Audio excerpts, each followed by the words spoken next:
Hello Believe Nation. In this video, I will give you the 10 best ideas from one of the greatest books of all time, How to Win Friends and Influence People by Dale Carnegie. This book has been in print for over 80 years now and has sold over 20 million copies since it was published in 1936, making it one of the greatest bestsellers of all time. You might be wondering why this book is so popular. Well, this book contains the timeless wisdom on getting people to like you, building lifelong friendships and relationships, and learning how to inspire people, lead people, and influence people. In this video, I will be giving you the 10 best ideas from this book, How to Win Friends and Influence People. And one of those 10 ideas is a secret idea that Dale Carnegie did not even explicitly talk about in the book, but it only becomes apparent after you study the book for years. If you understand this idea, all the other ideas will become much easier to implement. So make sure to pay full attention and take plenty of notes as you watch this video. My name is Manny Vaya, and I'm the founder of 2000books.com and the 2000 Books YouTube channel, where we compress the best ideas from the world's greatest business and personal development books into video summaries just like this one. I have personally read over 1,500 books, and this is one of my top book recommendations in the field of personal development. So let's get into the top 10 ideas from How to Win Friends and Influence People. The first big idea is to give people a fine reputation to live up to. I want to tell you about my mom. My mom is now 70 years old and she's trying to learn English. However, every time she tries to learn English from my dad, he calls out all the mistakes she's making. And that leaves her dejected and demotivated, to the point that she does not even try and approach him for any English questions anymore. But every time she talks to me about learning English language and asks me a question about it, I always encourage her for the progress she's making and all the things that she's doing right. And then I tell her that she is my hero. It's because of her that I have this relentless thirst for learning and growing myself. And that leaves her inspired and motivated to continue to improve her English. You see, unknowingly, I have always been giving my mom a fine reputation to live up to. The reputation of being my hero and being an inspiring figure who loves to learn. And that keeps her inspired and motivated to learn. And that is the key here. Give people a fine reputation to live up to, and they will live up to it. But make sure you do it genuinely from your heart, not because you want to manipulate them. Well, Mom, if you're watching this video, let me just tell you, I love you. You are indeed my hero, and you have inspired me more than anyone else. So thank you. The next big idea is to encourage others to talk about themselves. Remember that people are 100 times more interested in themselves and their problems than in you and your problems. I was recently at a conference and I started to talk to an attendee about his business, and that person started talking about his YouTube channel, his podcast, his blog, and the different monetization strategies he was using. And we spent 2 hours talking about his business, and I kept on asking him deeper and deeper questions about his business. And then he asked me towards the end about my business, and I told him more about 2000 Books and how we monetize 2000 Books by selling online courses. And I also told him about how I help online entrepreneurs build their online business through my coaching programs. And that's when he said, "Man, that's awesome. You've really helped me clarify so many things in my business in the last 2 hours. How much do you charge for your coaching?" And as soon as I told him my rates for coaching, he decided to sign up for my coaching. So what happened here? Well, I asked him questions. I encouraged him to talk about himself. And the more he talked about himself, while I listened, 2 things happened. He began to like me and he began to trust me. Now, this is very paradoxical. If you want people to like you, get them to talk about themselves. Don't talk about yourself on and on and on. Get them to talk about themselves and they will love you for it. The next big idea is to become genuinely interested in other people. Now, let me tell you a quick story. One of my employees at 2000 Books was getting frustrated with the workload and he wanted to quit. I tried to convince him to stay. I tried to cajole him. I tried to reason with him. I tried to show him a bigger future at 2000 Books. I even tried to give him a raise, but none of these strategies worked. And I realized that I was just not going anywhere with him. But just when I was about to give up, I was reminded of this principle: become genuinely interested in other people. So I decided that on my next call, I was not going to push my agenda of getting him to stay, but instead I was going to be really curious and really interested in him, and I was just going to listen. And as soon as I became curious and interested, he started to talk about his family life and his kid, and he really opened up. I started to ask him more about his kid, and he lit up. And he told me stories about his 1-year-old son. And as we talked, it turned out that he needed extra time for his son because his wife was working as well. So we came up with a plan that allowed him to work more flexible hours and still stay with us. And as a result of that conversation, we developed a much deeper friendship. So what really happened? Well, I became genuinely interested in him, which allowed him to open up to me, which allowed me to learn about his concerns and address them, and which led him to staying with 2000 Books. So as Dale Carnegie says, you will make more friends in 2 months by being genuinely interested in other people than in 2 years by trying to make people interested in you. The next big idea is don't resist people, agree first. Now let me tell you another story. In the early days of building 2000 Books, when talking to potential customers, I'd get into heated arguments about why our book summaries and courses were better than our competitors. But that only led to the customer getting pushed away. They would argue their point about why they liked our competitors and dig into that argument. But now I have learned better. I have changed my ways. Now if the potential customer says, I will buy XYZ company book summaries, instead of getting into an argument, I say, oh yeah, XYZ company has some good stuff and they are made by good people. And that's the end of resistance. As soon as I agree that XYZ summaries are good, there is no more resistance from the potential customer. Now I can talk about the specific features and benefits of 2000 Books, all the different information products we offer, and why we are different, which often leads to the sale. So why does this work? Well, once you agree with the other person, they cannot continue to argue against you. And as a result, now you can talk about what you want to talk about. So really simple. Don't resist people. Agree first. The next big idea is to appeal to their nobler motives. Now, there is a really interesting story of Lord Northcliffe, who was a British entrepreneur in the late 19th century. One time, he found a newspaper using a picture of his that he did not want to be appearing in public. Now, he could have made a big fuss about it. He could have complained to the editor and told him, don't use my pictures, I don't like it, and all that stuff. But instead, he said, please don't use my pictures. My mother doesn't like them. And the editor promptly removed the pictures. So what happened here? Well, Lord Northcliffe was appealing to the part of the editor who understood the love and respect for his mother. One of the most powerful ways to win people to your way of thinking is to appeal to the part of them that wants to do good, the nobler part of them. So appeal to the nobler motives like honesty, fairness, and doing good, and you will win people to your way of thinking. You will be able to influence them. The next big idea is to talk in terms of other person's interests, not yours. Now, this principle is the fundamental of marketing and sales. And if you don't get this principle right, you can never be good at marketing and sales.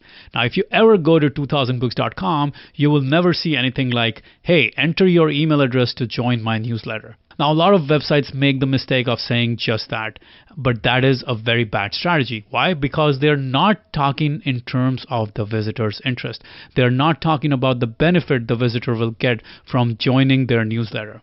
You see, whenever I make improvements to our website or our marketing, the first thing I try to think of is, what is it that you, the visitor to my website, are most interested in?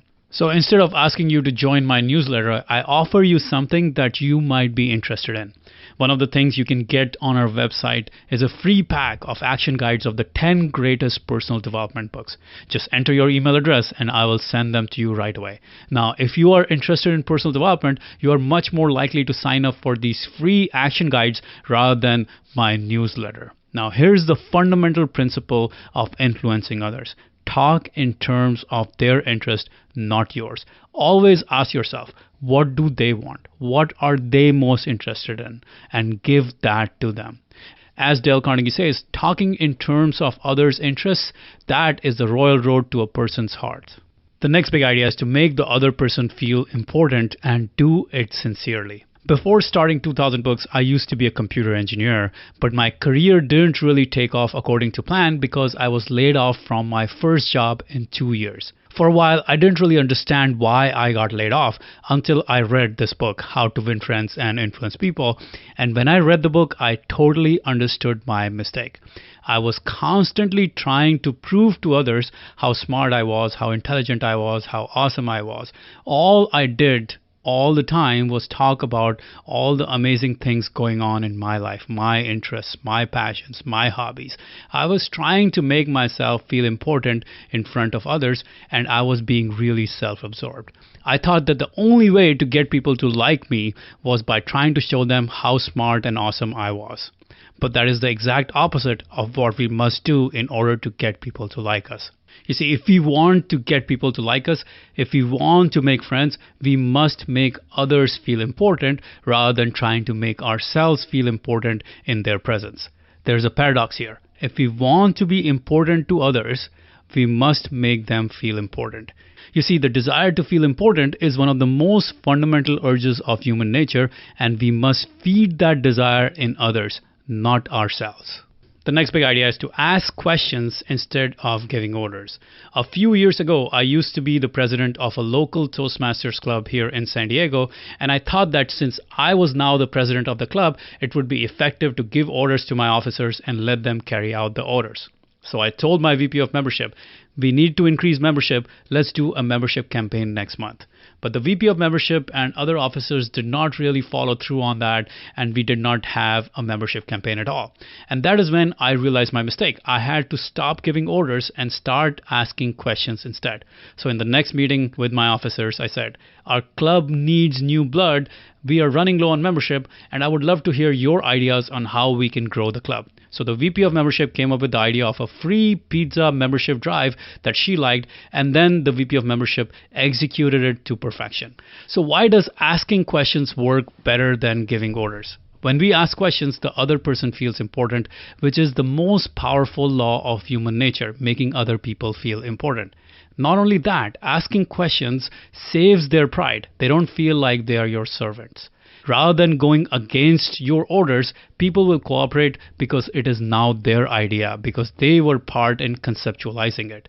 People are much more likely to follow through on something if they had a hand in the conception of that thing.